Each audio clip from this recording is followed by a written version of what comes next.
You make decisions in your business every day. You may not call it a cost benefit analysis or a risk reward evaluation, but that's what you're doing. You're taking the best information that you have and making a decision about your business that's going to give you the best alternative or the best return given your alternatives. For instance, if you have one truck, you're going to decide whether I make one delivery to a customer far away that pays me a high price, or I make three smaller deliveries closer to my factory, lowers my cost, but the price may not be as high.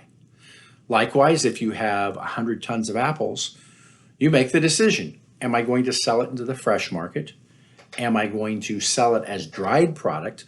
Or am I going to move the volume by selling it to a wholesaler who can take all of the volume but at a lower price?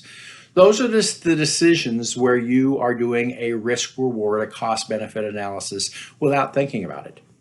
But in international trade, we need to think about it. We need to give great consideration because the cost in terms of time and dollars, the potential reward is larger, but the investment may be significantly more than it is to sell in your local market. So give great thought to the cost benefit analysis that you do. When you look at international trade, there are two rules to remember. One, not all sales are equal. There is some business that you can't afford to have because the customer takes too much time, pays slowly, is difficult to get along with, and won't be as big as some of your next best alternatives. So not all business is the same. Second thing to remember is there's a lot of testing and trial and error that happens in international trade. You always want to do the smallest test that you can do that will give you meaningful results. Just because your sister-in-law, your cousin, and your friend next door like the new flavor of jam you came up with doesn't mean people around the world will like it. The three people who like it may not be your target market. So a test that involves three people may not be significant enough, may not be a big enough evaluation to make a business decision on. Likewise, if you invest all of your production capacity, all the raw materials, and a lot of dollars into a test market, you may find that, oh, with a small modification, this might work, but now you don't have any more product, you don't have any dollars, and you don't have time to make those adjustments. So when you do a test, you want to make it small enough that you conserve your resources in case you need to do additional testing. But you want to make the test large enough that it's meaningful because you're going to invest time and dollars, and you want to make a decision that's based on data that you can extrapolate to a potential outlet, to a potential market that you want to export to. Oftentimes, the simplest cost-benefit analysis is it worth the money?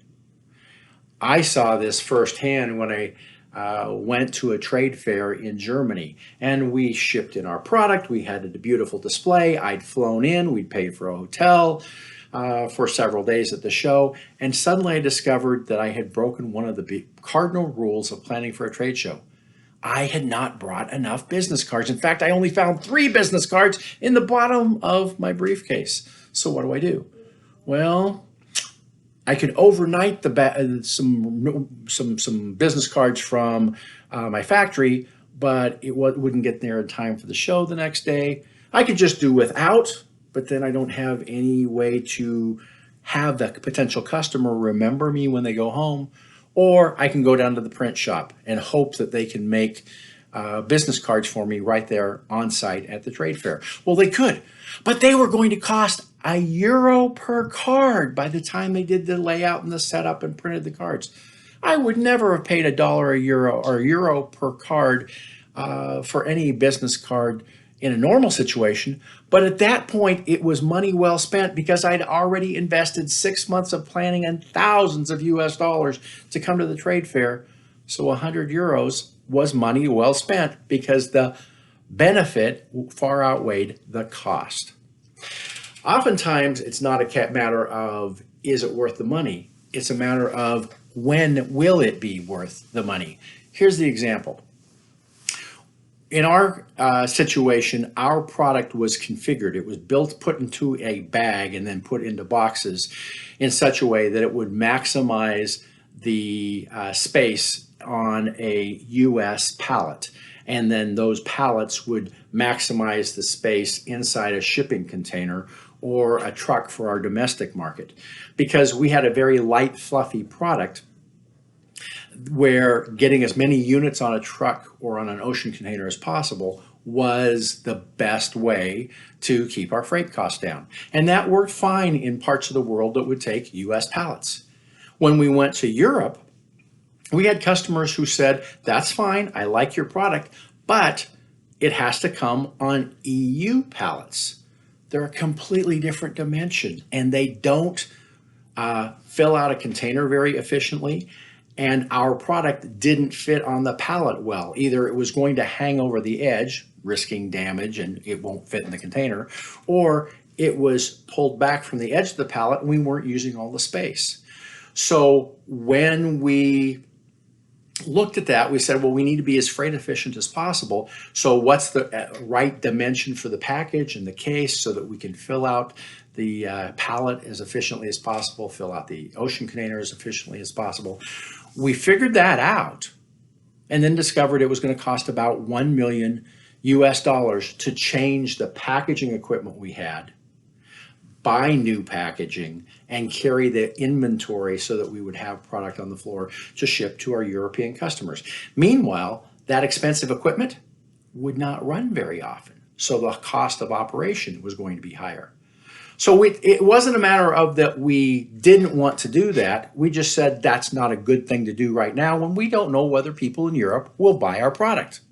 So what we did instead is we took our US based package, we translated it and it made it European, but that geometry for our US product, put it on an EU pallet. It wasn't very efficient. The cost per unit to ship it was very high, but we were able to get the product into the market and let the customers tell us whether they would buy it, at what price they would buy it, and how much they would buy. And over time, once we had that information, now we could compare that to the math that we'd already done to figure out what the volume would need to be to justify the new packaging equipment, the additional inventory and packaging material to make it specific for an EU pallet. It took us about 2 years to grow the business to the point that we could do that. But we did the homework, we did the cost benefit analysis, so we knew at what point would it be worth the time and effort. We did a trial with US product so that we could get the information to make a decision that was longer term and larger and more beneficial to us down the road. The next piece to keep in mind is that you can waste an awful lot of time if you don't do the homework about your partner and about their product and their business interests. I had a customer who contacted us, or a prospect who contacted us, wanted to buy our product as a component in something that they were making. Our product would be part of their finished item that they would sell to the consumer.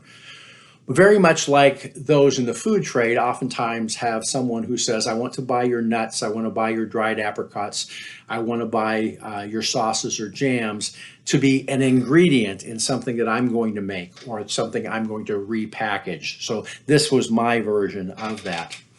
The first sample went well. We had a limited amount of product. We shipped it in our U.S. package because she was going to open the bags and do something else with it. And the first trial went well. We shipped the product over there. But I spent 6 months talking to her every 2 weeks. How's the trial coming? What have you learned? Are you ready to order more? And there were delays and problems every time I talked to this customer. Oh, she changed investors and she was getting more people to help finance the business. She was changing the way the product was going to be designed, and so that would mean things were going to go a little slower. She found a different warehouse and a different factory to help her assemble the product. It took 6 months before she finally put a product on the market. What I found is that I had not invested the time to find out whether this person was well financed and could be a long-term customer. I hadn't investigated whether she had an idea or a product, and I had not evaluated the potential size of the market that she was entering. Once I learned what her product was going to do and the way she was going to go to market and the price she was going to put up on it, it became very apparent that I was wasting a lot of time because the market was never going to be as big as we needed it to be to justify the time that I was spending with her. Her definition of success and our company's definition of success were very, very different. And I wasted a lot of time and resources because I didn't ask the questions, I didn't do the research up front to make those decisions or make an informed decision. Lastly, when it comes to a cost-benefit analysis, you can have two companies faced with the same challenge and the same analysis, but because the way that they value their resources, for instance, labor, they may come to entirely different decisions about the best way forward. Here's the example. We started shipping product to a customer in Australia who looked at the 10 centimeters of pallet, 2 pallets per ocean container, and about 18 centimeters of empty space above the top pallet, and saying, and that customer said, it's a waste of space. You could put more product on the container. I said, but I can't get another container or pallet in the container. They said, no, hand load the entire container, fill every space in that container, take out all the pallets. Because for them, getting more units on the container and lowering the shipping cost per unit was a better value, a better use of resources than the labor it was going to take to palletize it, hand unload the container, risk some damage, and palletize the product when it was received in Australia. It's because they had a low value for labor and a high value for the transportation costs to get it from the US to Australia.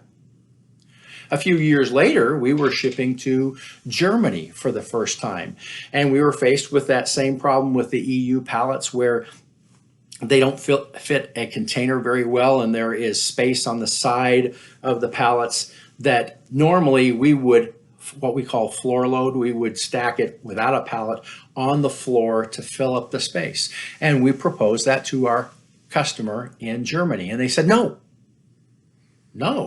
but you're going to be shipping a partially empty container. Don't you want to get more units on? It'll lower the shipping cost.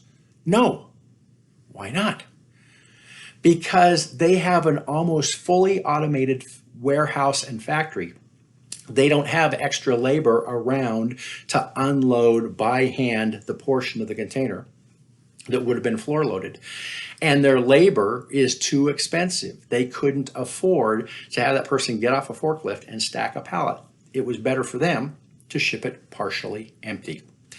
So when it comes to a cost-benefit analysis, you may come up with a different solution than another company faced with a similar situation. That's why we do the exercise. There's no one answer, one size fits all. Exporting takes time, and it's more complicated than selling in your local market. You may have to modify the package or the product in order to meet the customer's needs. Therefore, you need to compare the alternatives. You have to do the homework ahead of time. You need to do the research. What's your next best alternative for this customer, this product, or this sales channel? Good luck.